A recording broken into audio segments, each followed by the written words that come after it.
Fort Worth Star Telegram. Question for both of you guys. Now that you have a couple days to kind of look at FDU, what stands out about them? Yeah, I mean, I think with a lot of these, mid-major teams, they are very small and they all can shoot the three. And, it's a typical characteristic. We know that the three-point is the equalizer, so, we have to really come in and be intentional about guarding the three-point line. Yeah, and they're a tough team. I feel like these teams, they have a lot to fight for, a lot to prove. They have nothing to lose, right? Come in here and have a chance, an opportunity to, face a top 10 ranked opponent, something that they don't get to do very often, if at all. And so, we could tell just even in film, they have a very competitive spirit, and they're pretty talented. I mean, their post is very athletic. She works hard on the glass, especially on the offensive side. And so it's a challenge for me, just been really focusing on, making sure I block her out and really just don't let them get any extra possessions. But yeah, it's going to be a battle no matter what. Stephen Hawkins with the Associated Press. Same thing kind of for both of you. This is what you guys have played for, is be here in March. Talk about now that you're here, though, that it's not the culmination of what you guys want to do, but just to take full advantage of being here. Talk about just that aspect of it.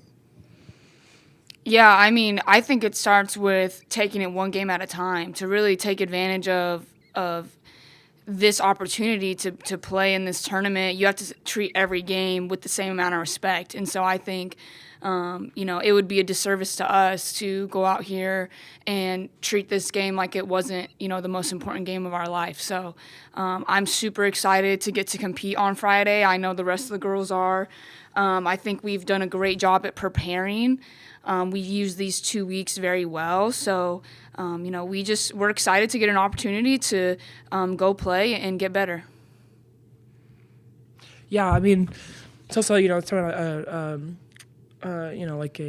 is the end of our season, right? And we've been working so hard for 10 months. But I also think that our individual journeys, all of us throughout our own respective careers, have been all leading up to these next 3 weeks, to be honest. And so I think it's really special. But Hailey's right. I mean, take it one game at a time, because if you think about it, big picture, and we start thinking about who our opponents could be in the future, you start to lose focus and not take, the teams that are right in front of us seriously.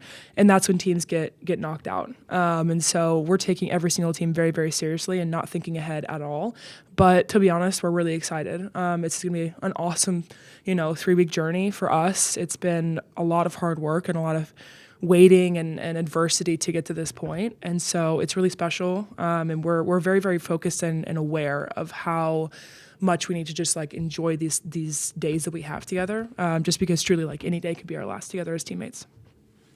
Melissa Treebwasser, Frogs Insider. Hailey, you mentioned the time off. This is the longest break you guys have had in quite a while. What have you been doing over this period? How have you guys gotten better?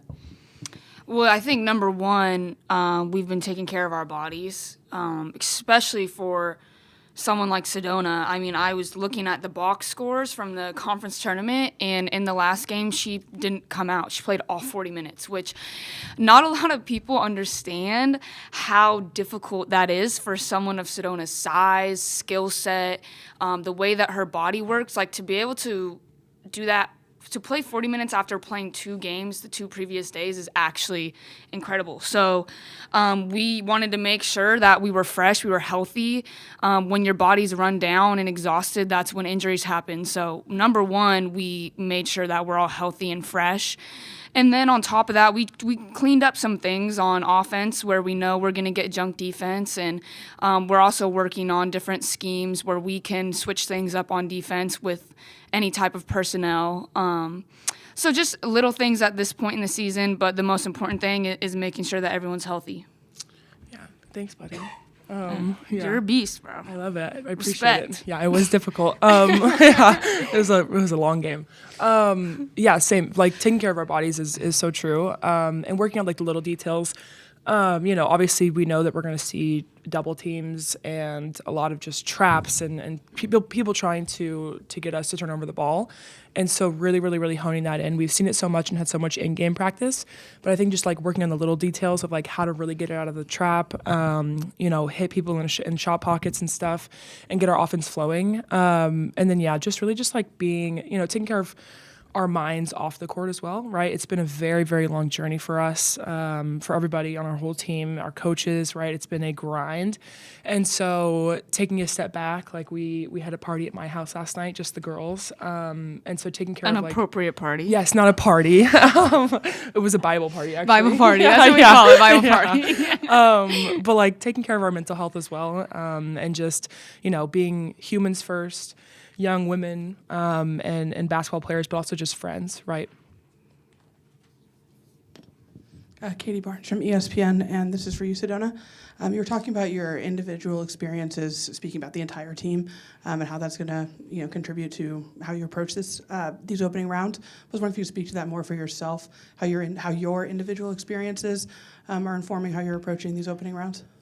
Yeah, my whole career has been like just a kind of roller coaster of adversities and stuff. And so learned a lot of lessons along the way, through each tournament I've been through, losing to Hailey Van Lith at Louisville in my first year ever playing in March Madness in the Sweet 16. But learning that lesson, injuries as well, it's taken a massive toll on me as a person on and off the court. But the teammates that I've had, people that I've learned from, obviously being teammates with, players like Sabrina Ionescu, Satu, Ruthie, like learning from them at some point in my career, and then going and playing, being off the court, right, taking a step out of college basketball for 9 months and kind of really like realizing how special it is and how much I didn't necessarily like fully appreciate it. I think it's hard to when you don't realize like, how truly amazing it is and how amazing of an opportunity it is. And then last year, obviously, it's season can change like that. And really just being able to just be in the moment, take all the lessons I've learned as a leader, as a teammate, as a friend in my own personal journey and life to bring to this tournament, right? And how to just change my mindset and hopefully lift up the rest of my teammates' mindsets and just make everyone kind of realize how special it is, but also how hard it is and how much we need to just work together in order to make it as far as we possibly can. I've actually got a specific question for each of you, so I'll start with Sedona. Hailey affectionately called you a beast a minute ago for being, but you're one of the old school post players. In women's basketball, there's not many post players left like you, and there's only a couple others that I can even think about. Talk about that and your role and just how much you enjoy that, but just how different you see it when you see other teams. Yeah.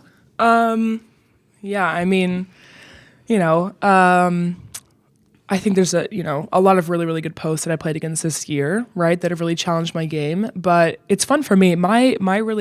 I've never really been like a back to the basket post player. In Oregon, I was put in the high post, and Niara Sabali was used as my low post, as my 5.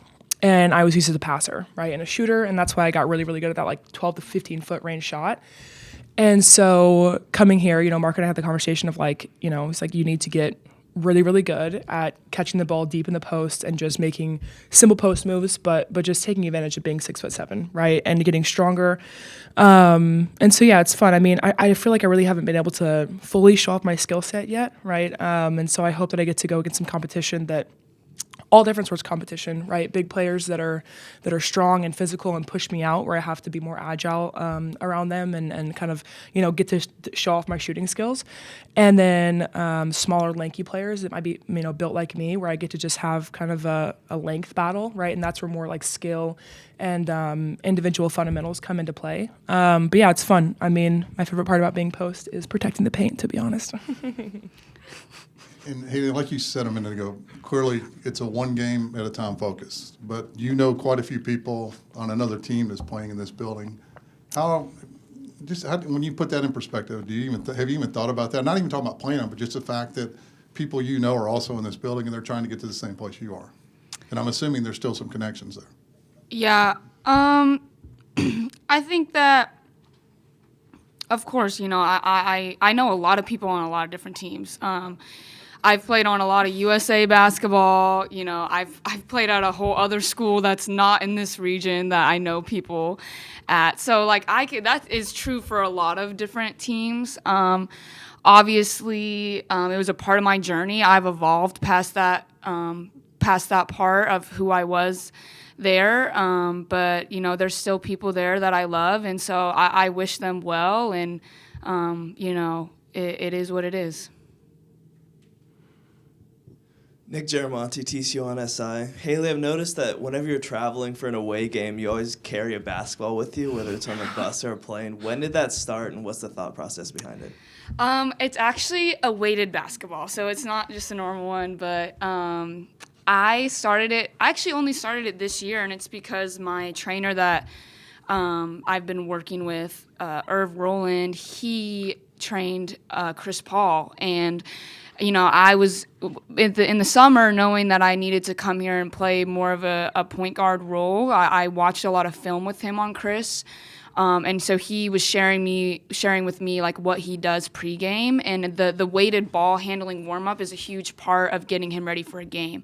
And so I thought I would try it, and I like how it makes me feel. I can feel the ball better in my hands. I feel lighter. The ball snaps off better, like especially more for passing than anything. Like when I'm working on pocket passes out of the pick and roll, it just comes off faster. So shout out to Irv on that one. He has the assist, but I just started it this year. How heavy is it? It's about 5 pounds. Yeah, big guard. Rolls into my seat every time we're on the bus. Yeah, Yeah. You never know where it's at. When the plane is taking off, it could be in the front, it could be in the back. I've Who knows? I've had to buckle in multiple times. Seatbelt. We have time for one more question. Excuse me. Mark has talked often about what a chance you both took different ways. Sedona, you came when there was no NIL, a 1-17 team. Hailey, you came with no real idea of what was in store for this program. But as you guys kind of walk around this building now, you see the March Madness branding. You see that you've brought a regional to Fort Worth for the first time ever. What does it mean to you to have kind of checked this first box of your goals and to see a regional being played in this city? Yeah, I mean, really cool. Really one of those moments. We've talked about it all year of this, when we came in, it's not what we were expecting, hoping and kind of this dream of what the rebuild would look like, right? But at that moment, obviously, especially for me, I'd come off of being, having a reconstruction in my elbow, not playing basketball for literally 6-7 months, not even really touching a ball. I was 30 pounds overweight. And Mark and I were having the conversation of hey, we could rebuild this, right? I believe in you. We could do something very, very special here. And I was like, yeah, absolutely. I think we could too. But still, it's really, really hard to really fully believe that and understand that we could actually do something like this where we're sitting right now. And so it's just amazing. It's a testament to Mark, truly, the coach he is, the man he is, the leader that he is. He saw it. He knew what we were going to be able to do in the future. He put the pieces together. He had faith, even during the toughest of times, that crazy, little patch of injuries last year. We still had faith and believed that we were going to be sitting in this position one day. And so it's amazing. Truly, it's a blessing. All glory goes to God, truly, for this whole journey and just the perseverance of everybody that's been along the ride with us. I think for me, a lot of people may think I'm crazy or things like that, but I always knew what was coming for this team. I expected this type of outcome. Now, the intricate details of how it all unfolded were not necessarily my idea of it, but the bigger picture of what we've been able to accomplish and do. I always knew that what was waiting for us, because you just look at who we have as a staff, you look at our personnel on paper, and then you combine that with what happened when we all met each other and the chemistry that came from that immediately. I've never really doubted for a second that this was where we were headed. But now that you're here, You really just want to enjoy the moment, and I think Sedona touched on it a little bit earlier, but like this is both of our last year of eligibility, and like we just love this group. So, you know, basketball is great and all, but I'm enjoying every day that I get to practice with these girls. Like when we had our team dinner last night, like all those little moments. Like I know that this is the end for me. I'm not coming back to college, so really just enjoying all that with them. Thank you for your time, ladies. Good luck tomorrow. Thank you. I can't. I physically cannot. I physically cannot. I think the NCAA might ban me if I try to. They're sick of me. Yeah, me too.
Again, just as a reminder, make sure your cell phones are silenced. And if any of those that are on Zoom have a question, please just use the raise your hand function. And then if we have time there at the end, we'll get to you guys.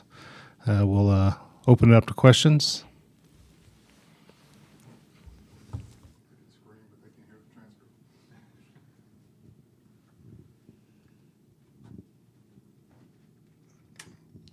Mark Stephen Hawkins with the Associated Press. Clearly, this is a moment that you guys have been looking forward to. Talk about being here now, but obviously not wanting this to be the culmination of what this season and this group is able to do. Yeah, this is it's a unique blend of enjoying the moment and enjoying the opportunity and the excitement that's around it and the feeling, but staying just completely locked in. Because I've been in enough of these, man, you can get sent home really quickly. And so you got to handle your business. And the good thing is we got an old veteran group that's been in a whole bunch of these battles. And there's nobody in that locker room that wants this journey to end. So, yeah, we're excited. And I expect this group to do what they've done really all season and handle their business. Treebwasser, Frogs Insider, coach, the time off for a coach could be a blessing and a curse, right? To have this big of a break. How have you kind of managed wanting your players, your older players, to get rest with also wanting to keep them kind of in that mode of games? It's been a long break. It's almost 2 weeks. So it's tricky. I think we did a good job managing week one. Gave them a couple days off to recharge mentally, physically, do their schoolwork. But the fine line of 2 weeks of just grinding of straight practice is almost like fall training camp all over again. And so balancing that, once you get to game week, we started Saturday. So Saturday and Sunday, we started our normal practice routine. Monday was off. And then you get Tuesday, Wednesday, Thursday of prep, so that you're finally back in the flow again. For us, those the time off has been really good for our group physically, which I think this time of the year everybody is banged up and bumps and bruises from just the wear and tear of the season. So we managed it well. The first week's a hard week, got through that. And then since Saturday, we've really been in our normal routine now. Nick Geramonte, TCU on SI. Coach, yesterday you signed a contract extension to stay at TCU through 2030. What was the thought process like to want to stay here, and was there an urgency to get it done before the tournament? Yeah, obviously, I think what we've already accomplished is unique and special, but it's truly just the beginning. You were digging out of a deep hole and just had to get the program up and running. And so to be in this spot, in year two, as a top 10 team in the country and a 2 seed, I think it shows you how special TCU is, what we can accomplish here, ultimately long term, as we try to build, a program, not a team. Right now, the first 2 years, you've been just trying to get a team assembled. And the goal is to build a long-term elite women's basketball program. And so we've done it really quickly. I'm super grateful that Mike Buddy and Chancellor Boschini and President Poland are allowing me to stay here. And I think especially with recruiting, for the next crop of kids that are making their college decisions, to know I'm going to be here as our leader through 2030 is powerful. Continuity in college athletics is powerful. And so it's incredible what we've accomplished, but truly we're just getting this thing started. Tori Couch, TCU on SI. Coach, you've now had a couple days to kind of look at your opponent for round one in Fairleigh Dickinson. What stands out to you about them? Because they're also a team that's won a lot of games, 29-3. Just what stands out about them? You answered your own question. FDU, they're winners. You don't luck into 29 wins. So they have a great culture. They've done a tremendous job with that group, and to win 29 games and to do it at their level, your margin for error is tiny. And so they have a special group. But the biggest thing in March is winning. And so that team's coming in here expecting to win. It's what they've done all year. And so we got our hands full. Obviously, we have the scout dialed in of what we want to do and try to impose our will. Thankfully, we earned the right to play these games at home and at the Schollmeyer, where our group has been hard to beat. And so hopefully we can, continue that streak. Mark, I got two quick questions for you. Yeah. Sedona, she's one of the dying breed of dominant post players in women's basketball. She said something earlier that you had kind of talked to her about being more of that post presence. Just talk about the conversation and her development and how the game has changed and how she still dominates in there. Yeah, great question. Me and Sedona have had healthy dialogue of trying to figure out how to impose her will in games. And also she's so unique and so skilled and so talented of giving her freedom to grow and blossom as a player. If I let her, she would stay on the perimeter and shoot threes all game if she could choose. And so it's been really fun. She's been so coachable. I think the greatest thing she's improved in is getting comfortable around the basket and imposing her will around the basket.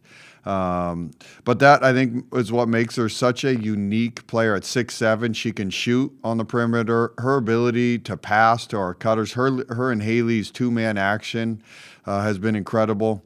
In Sedona, to be able to pick and pop sometimes, to be able to pick and roll, it just makes scouting us really difficult because of Sedona's versatility. But it's been fun, and she's an old, veteran, and so we have fun, great conversations, and she loves the game. Her mind, Sedona's basketball IQ at the center position is also what makes her such a unicorn. She's a really sharp kid. And lastly, you talk about obviously continuity in basketball, but rosters, there's not a lot of continuity in rosters. Talk about how you've had this group. This 2 years in a row, you've had a bunch of first and second year transfers that have come together as a group. Just talk about how that chemistry is built and kind of culminated to this point. I think that's the $1 million question in college athletics is who can assemble a roster. So the first step is you got to collect the talent and get the pieces that fit your style of play, and that's the first part, and that's really hard to get right. The portal speed dating, and these kids are making quick decisions, and we have to make quick decisions. So step one is getting that, and then while you're doing that, vetting them and finding out which kids' personalities fit your culture. So you're juggling those two things, and that happens rapidly. And then once you get them here, you got to put your puzzle together. And so I think we've done as good as anybody in the portal era. Well, shoot, I don't know if anybody signed. We've signed 12 portal kids in 2 years, not a high school kid. And we've done it and broken into the elite level of women's basketball. And then to their credit, once you get them here, then the real journey begins of forming an identity, identifying your leaders, empowering those ones, getting roles established.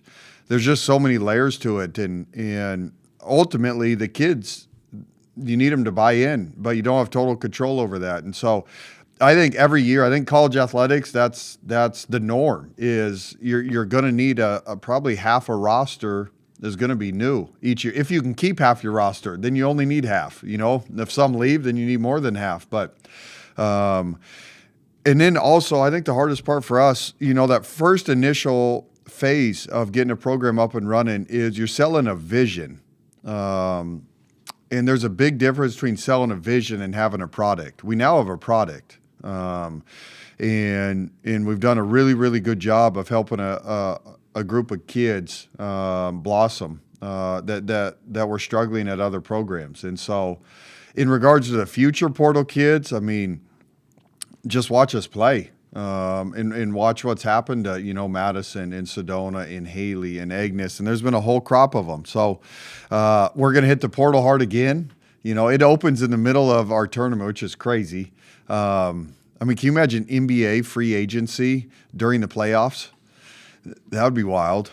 So it is what it is, and you got to navigate it. And right now, it's definitely find ways to win. And then next week, I mean, there's over 150 portal kids already because of grad transfers. And then when a coach gets let go, those kids get access to go in the portal. So there's already over 150 in there now. And then the floodgates open next week. Yeah, I want to kind of touch on that. I was out at baseball Tuesday night, and Kirk is missing his first base coach because he's out recruiting. How do you balance starting to identify and evaluate, knowing you have so many holes on your roster next year, with also, hey, we're in a single elimination tournament? I think everybody's trying to figure that out on the fly. There isn't a recipe. There isn't a blueprint. You got to manage that. And obviously, the ultimate sales pitch is winning. And winning in March is the pinnacle of our sport, and that's where you got to keep the main thing. But you better be in the trenches as the portal situation unfolds. And we have such an incredible nucleus that'll be coming back of talented players and players that have been in our program. And I think that was a huge carryover from last season, you know. To have that crop of kids that knew us as a staff. And it's so fun with these college kids. Year one, you're just getting to know each other. And when you get to do a second year with them and a third year, which is rare, it's the best. It's family, you know. And I think Hailey, for what she's done in one season, really it's 9 months, it's incredible. Man, I wish we had her back for one more year. So anyways, it's the portal. I think it's been a blessing to us. I love the portal, and hopefully it continues to be good to us. Stephen Jones, Fort Worth Star Telegram. First off, Coach, congratulations on the contract extension. Question about, obviously we talk about a lot about Hailey, Taylor, Sedona, etc. But there were 3 girls that were here during that 1-17 season, and now they're still here with you, KG, Aaliyah, Deja. I guess what can you just say about them, both as teammates, just kind of how they bought into your vision and kind of stayed here, even though maybe they didn't have the roles they wanted when they first got here to TCU, if that makes sense. First, we need to talk about your Jays. Jeez, I can tell you've been saving those. I haven't seen those all year. It's a big week. I get it. Hey, great article too. Appreciate you kind of summarized our 2-year journey beautifully. KG and Aaliyah and Deja. Man, what those three have seen and been through as student athletes here is rare and unique to experience a 1-in-17 Big 12 journey, and then now to host March Madness, to win a league title, a tournament championship. I mean, man, talk about a awesome testimony of just endearing, and grinding and sticking with something, especially in this era. When it's easy to tap out and move on. Those three kids are just, first of all, incredible young women that have been a huge part of our nucleus in our culture. And I think they do have a unique experience because they were a part of that 1-in-17 team. That's no fun. That's a hard year. So they've brought just a great spirit and maturity to our group. And like you said, those three are every bit as important as the big three, Madison, Sedona, Hailey. And Aaliyah has blossomed in our system and style of play. Her role on that 1-in-17 team was tiny, next to zero. And now she's a main contributor on one of the best teams in the country. And so Aaliyah has worked hard at her game. She spends a lot of time on it and comes from a big-time basketball family. So it's been really fun to watch her blossom. Her confidence in herself and her belief in herself has grown each year. So I'm thankful that I've gotten 2 seasons with each one of those kids. And you guys, to pull this off and have an environment in a group that loves each other and enjoys each other at the level these kids do, it's truly player 1 through 15 to make this whole thing work. And so, man, everybody's role's different, but everybody's role's equally important. And I think that's what makes this year's team really special. They understand that. Kind of going off of that, talking about the big three, but like you said, there's so many other pieces to this team. As you think about a deep run in March, who are some people that you're looking at to really step up on the court to help you guys get where you want to go on a deep tournament run? Well, from Agnes and Dono and Taylor Bigby and Deasia and Una, I mean, those kids are playing, have and are playing huge roles throughout this season. And you guys, I know you don't get to come watch practices, but those kids are going toe-to-toe against the first group in practice for the last 10 months. And so our staff has a high level belief in that group. And at different moments, you've seen each one of them step up throughout the season. We don't win at Iowa State in front of 8,000 people if Deasia doesn't deliver that night. And I could go through each one of these kids. And so it's fun because in practice, there's great banter. There's a great competitive spirit amongst them. Last week, we played one of the days, we just did old school open gym where winner stays, play to 9, pick up, if you're sitting out, pick up a couple teams. And you should have seen the invite. It was awesome. It was like summer ball in the middle of March. So this group's just fun. But to win, we've said this, in February, March, you need depth and you need different people to step up on any given night. I mean, scouting reports, each team inside and out. They know us inside and out. And so we have a cast of players that are ready when their number's called. Coach Campbell, thank you for your time today, and good luck tomorrow. Hey, you guys, how cool is this? Unbelievable. Well, hey, enjoy the games. Congratulations. Thank you. Thank you. We're all very happy. I'm sure you are too. Yes.